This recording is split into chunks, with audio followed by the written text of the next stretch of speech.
నా పేరు అంజమ్మ. నేను హైదరాబాద్లో ఉన్న కోడలికి చెయ్యికి ఆపరేషన్ అయిందని నేను వెళ్ళి నెల 15 రోజులు అయింది.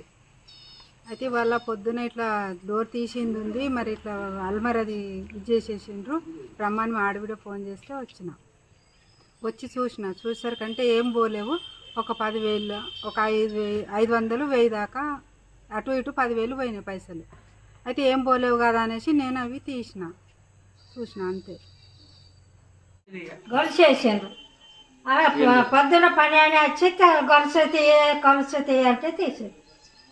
ఆమె తిట్టాడు, నేను లేవకొచ్చినాను గొలుసేసినావా, గట్లు ఏంటి వేసినావా అంటే ఆమె అంటే అమ్మ నేనే వేయలేదు, అది వేసి చూడాలి, నేను చూడలేదు వచ్చి అన్నట్టు. నేను తీయన్నప్పుడే ఆమె చూసింది.